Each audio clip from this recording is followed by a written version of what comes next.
Hi, this is a video part 2 of the breast removal. I wanted to add some more information that I forgot to put in the first video. So this is I'm going to try to cover more of the technicality of searching for the doctor, the procedure, and what you do afterward, and things like that. So first I'm going to start out by saying that investigate the doctor. I used a site called RealSelf, and it has a bunch of girls that are all going through it at the same time. And RealSelf has all different categories, but you'll find a category specifically for breast implant removal. And then there's a whole bunch of girls in there that all talk to each other and help each other, and also post their experiences with the doctors that they used. And you have to really investigate the doctor. And when you interview the doctor, really pay attention to how you feel, because that's a really big clue as to what you're dealing with. Like if they're pushy, if they're kind of cold or distant, if they if they just seem like it's all business, if there's not a personal human touch there. But sometimes they're too personable and not business enough. So you've got to find that balance. There was one woman doctor that I thought I liked until we started talking about the price. And then she started just padding the bill and saying, well, I'm going to charge you more if there's capsulations, and I'm going to charge you more if there's leakage, and I've got something in my eye.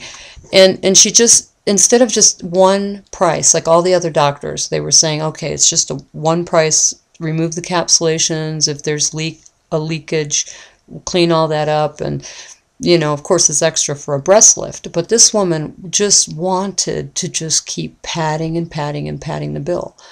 So it really varies, but I would say that when I was searching for doctors, I interviewed about 6 doctors, and the price for the removal was usually around $4,000, and then if you wanted a lift, it was, you know, around the same, about another $3,500 or $4,000. Now, if you pay cash, they'll work with you and reduce the price, and you know, and that's including the anesthesiologist. Usually an anesthesiologist is about $1,000.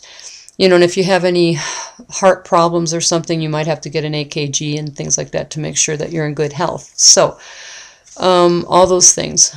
But look at the office, the cleanliness of the office. Ask to look at the equipment. Make sure that everything's state of the art. I mean, that everything's super clean. Even look at just the corners of the floor. Even the room that they're interviewing you in. Just take a look at everything, because that's a sign of how well kept the office is.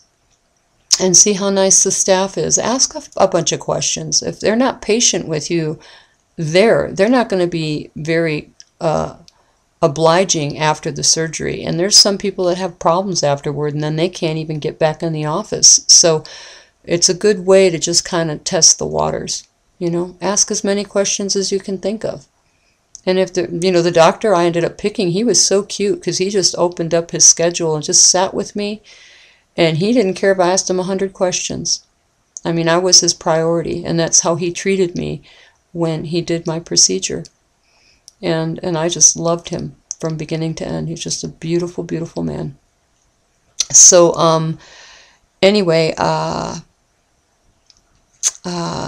also, if you do get the breast lift, there's different types of breast lift. I got the anchor lift, which they take the nipple off, and it's a lot of scarring, but if it's done correctly, the scarring goes away. I mean, it might keloid a little bit and things like that, but it will go away in time. So I still don't even, the scars don't even bother me, because just knowing those implants are out, the scars were a small price to pay for that.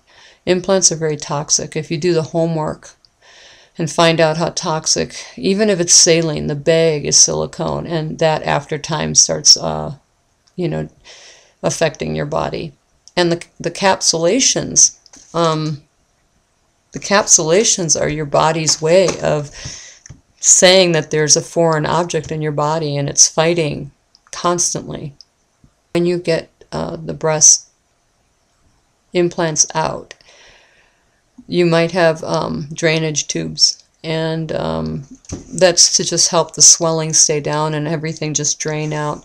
But if there's any kind of swelling or fever or anything, redness that's just tender, you know, you're going to be tender, but anything that just seems out of the norm, go back to the doctor. You know, you might have an infection or whatnot. So you still have to be very cautious. But these are all things that the doctor will inform you of.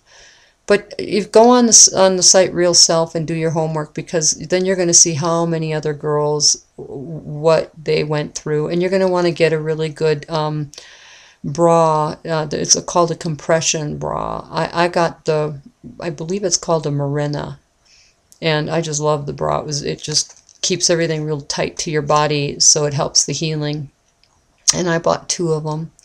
And they have snaps in the front and snaps above the arm, and they have a lot of elasticity, and then that also helps all those tissues just stay close to your body. Bromelain is a natural supplement that you can get at the health food store that helps the swelling. In Arnica, Montana, you can get 30X and 6X, and that's homeopathic, and that also helps with your healing. Drink lots of water. And eat healthy, rest. When you get them taken out, you want to rest for at least a week, but I would say 2 weeks. You don't want to be lifting anything or using those muscles. You just want the tissues to stay quiet. I mean, you can go for a walk, maybe 15-20 minutes, and get the blood circulating, but you don't want to be like doing any kind of gym working out or anything. You just want those tissues to heal. And I'm sure the doctor will tell you what to do, but listen to the doctor. Don't just go, I feel great. So, okay, so supplements, the bra, if you get the lift, and girls that are young that haven't had the implants too long, usually the tissues pop right back. I would say if you've had them like as long as I did, which was 20 years, you're probably going to want to lift. But some people don't, and they look fine. The site's going to have lots and lots of pictures posted. I put my profile up there, and I keep my photos updated. Like I every year I put photos up. So it's really a neat network. You have friends on there, and you support each other. Without that site, I don't know if I would have had the courage to go through with it. So I guess that's about it. I can't think of anything else, but if you have any other questions, I know there was a couple women that wrote me and said, how do I do this? And I think that the best place to start is get online and start looking for a doctor and interview quite a few. Don't just go with the first one, because they will tell you what you want to hear.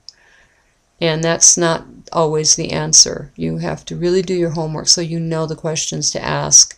And I can't tell you how many women have paid money, gone to a doctor they weren't happy with, and then it ends up not being great. So take your time. Really take your time. Even after you meet a doctor you really like, go home and think about it, and then look him up and make sure that he's a sound doctor. Okay? All right. Well, if you have any questions, feel free to write me, and peace. And get those toxic jellies out. I don't miss them at all. My God. The only regret I have is that I didn't take them out sooner. I really love my body. Again, the body that I was born with. I love it. So I hope this inspires and helps other women that have them. That if you're thinking about getting them out, this is a video to help you take the next step. And don't be afraid. Okay, peace.